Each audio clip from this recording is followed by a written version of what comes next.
Beberapa hari yang lalu itu kan Mas Rifki Zulkarnain pernah bikin video mengenai Lutfi bin Yahya yang ternyata dia bikin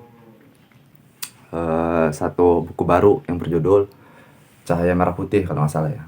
Dan dia juga karena buku itu diundang ke salah satu stasiun televisi gitu ya. Ini gua nggak tahu itu beneran diundang atau minta diundang gitu ya. Gini ya, kalau orang yang nggak terlalu ngikutin masalah nasab dan nggak terlalu mau membuka matanya terhadap Lutfi bin Yahya, mencari tahu dia itu sebenarnya siapa, yang saat ini sudah terbongkar lah sebenarnya dia itu siapa gitu ya. Itu mudah sekali tertipu dengan Lutfi bin Yahya gitu ya. Bahkan dari judul buku yang dia karang yang terbaru ini, Cahaya Merah Putih gitu kan. Kan seolah-olah eh, ngasih tahu kepada masyarakat bahwa si Lutfi bin Yahya ini sangat cinta NKRI, sangat nasionalis gitu ya. Padahal kita semua tahu gitu loh. Dia ini udah terbongkar mengenai diri dia itu siapa, itu udah terbongkar gitu loh. Dia udah merusak sejarah gitu dan kamu minta maaf gitu kan. Dia minta datanya yang dari sejarah-sejarah yang dia buat itu nggak juga diberikan sampai detik ini gitu loh, nggak juga ditunjukkan gitu. Jadi kan dia memang mau niatnya itu emang ngelencengin sejarah gitu. Dan sejarah-sejarah yang dia rencengin itu semata-mata untuk meninggikan pangkat derajat keluarga Mbak Alwi itu. Karena sejarah-sejarah yang dia bikinnya itu pokoknya meninggikan tokoh-tokoh dari Mbak Alwi itu gitu. Bikin seolah-olah Mbak Alwi ini berjuang untuk bangsa dan negara kita di zaman dahulu melawan penjajah, merebut kemerdekaan dari tangan Belanda atau Jepang atau yang lain gitu kan. Terus identitas tokoh-tokoh pahlawan kita juga dilencengkan sama dia, menjadi keluarganya dia. Jadi kan. Nah, jadi ya mbok ya belajar lah gitu loh. Semua udah berserakat tuh di YouTube gitu loh, tinggal ditonton-tonton aja video-video orang yang ngebongkar sebenarnya Lutfi bin Yahya ini siapa gitu loh. Dan yang lucu itu gini, Lutfi bin Yahya kan diundang ke salah satu stasiun televisi gitu ya. Dia ngomongnya gini, kita harus berterima kasih sama leluhur-leluhur kita, pahlawan-pahlawan kita di zaman dahulu yang berjuang untuk bangsa dan negara ini gitu kan, melawan penjajah dan segala macamnya gitu kan. Baik kan, kita kalau denger itu baik gitu. Iya ya, emang harus berterima kasih kita ini gitu kan. Tapi di balik layar nih, di balik layar seperti yang udah-udah gitu kan. Kan dia kan akan melencengin nih para pahlawan yang berjuang di zaman dahulu menjadi keluarga dia kan gitu. Yang padahal bukan gitu ya. Nanti ke depan besok-besoknya kita dia kita diajak untuk berterima kasih lah sama Habib gitu loh. Terus secara nggak langsung ntar kita besok-besok disuruh sama mereka atau secara nggak langsung kita tuh berterima kasih, berhutang budi sama para Habib-Habib itu sehingga kita memuliakan mereka kan gitu. Memuliakan si Lutfi bin Yahya gitu kan. Ya seperti yang udah-udah gitu loh. Jadi itu emang rencana dia tuh ya kayak begitu. Awal-awalnya kan dia bilang berterima kasih sama lur-lur Nusantara kita yang dulu berjuang untuk dan segala macamnya itu kan gitu.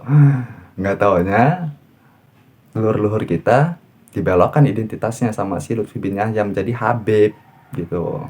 Padahal bukan kan gitu. Jadi jangan tertipu gitu loh.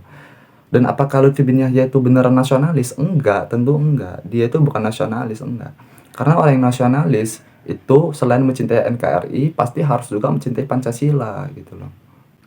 Karena Pancasila dan NKRI itu ya satu, nggak bisa dipisahkan. Dan kita lihat apakah Lutfi bin Yahya itu mencintai Pancasila? Kan enggak gitu loh. Apakah para Habib-Habib itu ada yang mencintai Pancasila? Kan nggak ada gitu loh. Sampai detik ini si Lutfi bin Yahya yang diklaim sebagai Habib yang nasionalis, apa pernah dia itu bilang Pancasila itu harga mati? Kan nggak pernah. Apa pernah dia ngajarin untuk jangan merubah-rubah Pancasila kepada audiensnya? Kan nggak pernah gitu loh. Nggak pernah. Karena apa? Kenapa sih para Habib-Habib itu nggak setuju sama Pancasila? Ya karena Pancasila itu mengajarkan kesetaraan gitu loh. Menghilangkan kasta-kasta gitu loh. Dalam hidup di Indonesia gitu loh. Mengajarkan menghilangkan kasta-kasta, hiduplah setara bersama gitu loh. Nggak ada yang lebih mulia di antara kita gitu. Itu apa yang Pancasila ajarkan, dan itulah yang nggak disetujui oleh para habib-habib karena mereka ingin buat kasta. Mereka ingin dipandang sebagai ras yang paling mulia di atas kita semua gitu loh. Makanya itu si Lutfi bin Yahya dan para habib-habib semuanya, kecuali yang udah tobat, itu nggak ada yang setuju sama Pancasila. Makanya dari situ aja kita bisa nilai, seandainya mereka itu punya kuasa untuk mendekati merubah Pancasila, ya mereka rubah gitu loh. Mereka hancurkan Pancasila itu. Jadi jangan macem-macem, jangan main-main. Ini masalah serius gitu loh. Tapi gua ketawa, ini kenapa gitu. Gitu ya.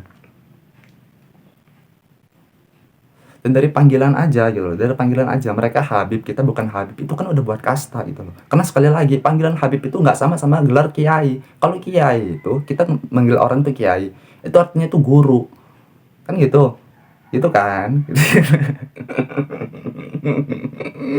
Kalau Habib itu beneran panggilan memuliakan, kayak panggilan kebangsawanan gitu loh. Kalau kiai itu kan bukan panggilan bangsawan, tapi kalau Habib itu panggilan bangsawan, panggilan raja gitu loh. Habib pribumi, Habib bukan Habib Ahwal kan gitu. Kalau kiai itu beda, kiai itu beda. Kalau kiai itu ya panggilan untuk guru kan gitu. Seseorang yang memiliki pemahaman agama yang luas dan punya tugas untuk membimbing masyarakat, ya kita panggil kiai atau guru, Pak Guru gitu loh. Kalau di sekolah itu Pak Guru gitu. Kalau Habib ini kan beda. Dari yang mereka ceramah-ceramah aja lah. Sekarang Habib dan Kiai, nah kan berarti beda kan. Kiai dan Habib itu beda gitu loh. Dan memang beda. Habib itu panggilan untuk apa ya? Habib itu panggilan kebangsawanan gitu loh. Dianggapnya sekarang gitu loh. Kalau Kiai itu ya guru. Jadi jangan mana ya? Ya dari situ aja udah kasta-kasta gitu loh. Bertentangan sama Pancasila. Jadi kita nggak perlu lah untuk melihat bukti bahwa mereka itu ingin merusak Pancasila. Dari apa namanya? Kita nggak perlu untuk menunggu mereka itu merubah Pancasila untuk mengetahui bahwa mereka itu nggak setuju sama Pancasila gitu loh. Dari kelakuan yang sekarang aja kita udah bisa nilai gitu loh. Makanya si Lutfi bin Yahya dan yang Habib-habib yang lain gitu ya, yang bajingan juga, itu kan masuk ke sistem pemerintahan gitu loh. Masuk ke organisasi-organisasi yang tinggi lah di pemerintahan kayak NU kan udah masuk kan.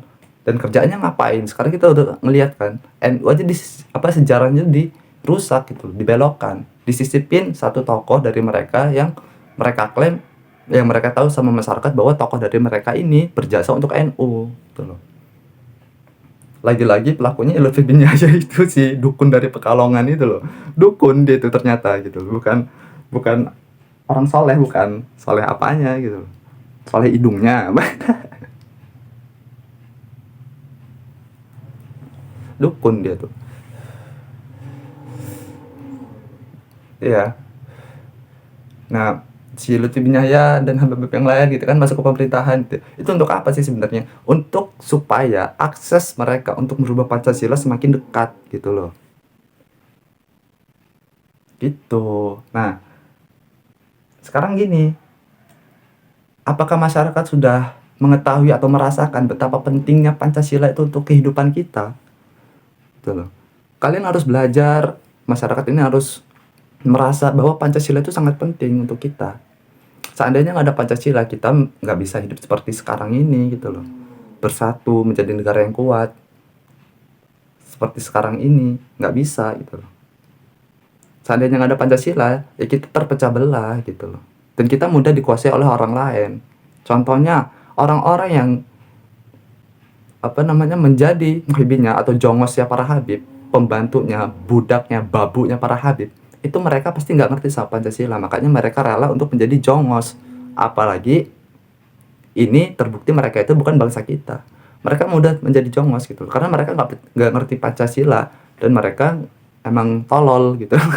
Emang tolol, udah dikasih tau bukti berkali-kali gitu ya, data berserakan banyak banget, masih aja mau jadi jongos tuh goblok banget gitu.